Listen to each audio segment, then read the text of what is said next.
These days, everyone has a hot take on the iPhone X, and of course they do. Tim Cook said it would set the path of Apple's technology for the next decade. That's great, but what about the people who like their iPhones just fine the way they are?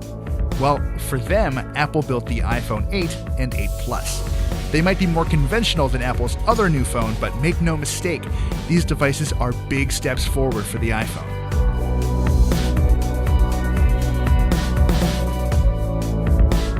Since these are more traditional iPhones, everything is where you'd expect it to be. Both phones have lightning ports on the bottom, no headphone jacks, and capacitive home buttons right under their screens. You'll notice a few differences the moment you pick up the 8 or 8 Plus up though. For one, their aluminum backs have been replaced with glass for some Qi-compatible wireless charging. Charging works well even with cases on, just as long as you make sure you line up everything properly. Apple gave us a Belkin charging pad, and sometimes I managed to put the 8 down just right so that the charging light would go on but the phone wouldn't actually charge. Other wireless charging pads I tried worked fine though. These glass backs have other benefits too. They let radio signals pass right through them, so the only antenna bands here are tiny ones on the phone sides. Oh, and most importantly, that glass just feels really nice. It's easier to grip than metal and has avoided nicks pretty well so far too. There's obviously a lot of stuff inside these phones, and Apple squeezed everything into bodies that are a little longer, thicker, and heavier than before. That doesn't mean much for the smaller iPhone 8, but the combination of its weight and bezels make the 8 Plus feel a little unwieldy. It's nothing new, but still disappointing since the Galaxy S8 Plus and the LG V30 have bigger screens and feel better. While we're talking about screens, the ones we've got here haven't really changed that much. The 8 still has a 4.7-inch display, the 8 Plus still has a 5.5-inch display, and both of them are just as bright and contrasty as before. Everything is still nice and crisp too, and colors pop especially nicely because of the screen's wide color gamuts. The biggest difference is the True Tone tech Apple transplanted into these things from the iPad Pro. The phones use data from 4 sensors to tune the screen's color temperatures depending on your surroundings. It doesn't sound like a huge deal, but I actually love it.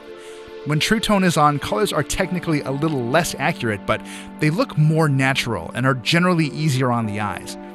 I've been a little spoiled by other phones though, so I still wish Apple had gone with some HDR-friendly displays here.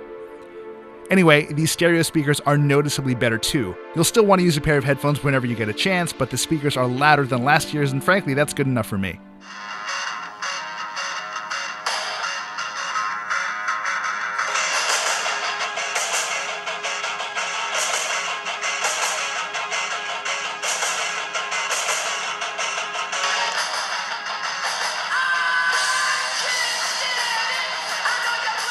Both phones also run iOS 11, and I just can't go through everything Apple squeezed into that update here. We'll have our full review ready soon, but in the meantime, let's just run through the highlights. Control Center looks completely different and packs handy shortcuts to new features like Do Not Disturb While Driving and the screen recorder. It doesn't take long to get used to, but if you're anything like me, you'll screw up your screen brightness a few times trying to get out of there. The Notification Center is basically gone too, replaced with your lock screen. It's nothing if not familiar, but I wish Apple had cooked up smarter ways to organize all these notifications, like by app, for example.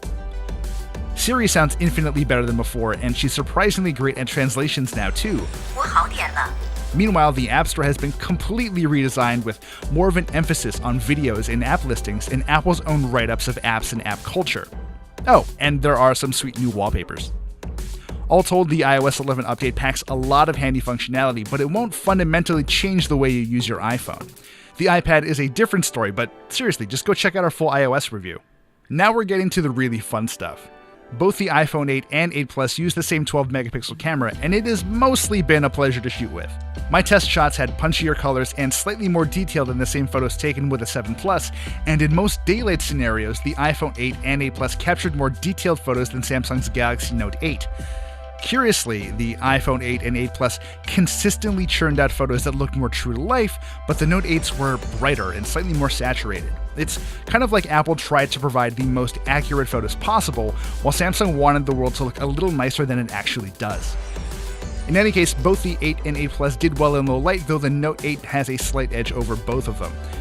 That's where Apple's improved quad LED flash comes in. It fires quickly after a longer exposure, so it's a little better at preventing inadvertent blur than before. Of course, the iPhone 8 Plus has a second 12-megapixel telephoto camera that's just a little less good, especially in low light because it has an f2.8 aperture compared to the wider f1.8 aperture in the wide-angle camera.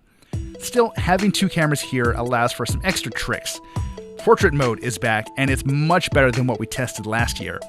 This time your subject can be within 8 feet of your camera, and the 8 Plus does a better job of figuring out where the edges are and kind of blurring out the background behind them. New to the 8 Plus is Apple's portrait lighting feature, and it's definitely still in beta. Aside from the standard natural light mode, the studio light brightens up your subject's face without trouble. Contour light, however, is meant to make subjects look more dramatic, but it usually just made me, a brown guy, look darker and even more ominous than before. Stage light and stage light mono both black out everything behind your subject, and they generally produce results that are pretty awkward. A lot of these new photo features are made possible by Apple's new hexa-core A11 Bionic chipset, and man, this thing is a powerhouse. At any given time, the 8 and 8 Plus are mixing and matching its performance and efficiency cores, which results in pretty effortless power no matter what you're doing. The 8 Plus seems better equipped to handle intense tasks though, because it packs 3 GB of RAM compared to the normally 2 GB. All that extra horsepower came in really handy when testing some pre-release augmented reality apps. Despite not technically being done yet, I'm very impressed. The 8 and 8 Plus seem just as good at rendering virtual objects onto physical spaces as Google's Tango apps do, if not a little better, and that's without extra hardware. You might not have jumped on the AR bandwagon yet, but don't worry. The new iPhones have more than enough power to make this stuff and everything else look incredible. Battery life was solid too, and Apple wasn't kidding when it said the iPhone 8s generally last as long as the iPhone 7s. The iPhone 8 Plus's larger battery helped it stick around for longer. In general, if I played my cards right, I could get nearly a day and a half of use out of it, and on quiet days like weekends, I could potentially come close to 2 days. When the iPhone 8 and 8 Plus were announced, they were easily ignored in favor of the more exciting new iPhone 10. Well, you'd be wrong to overlook these things. While they might not be as immediately exciting, the iPhone 8 and 8 Plus pack some serious upgrades and are easily the best traditional iPhones Apple has ever made.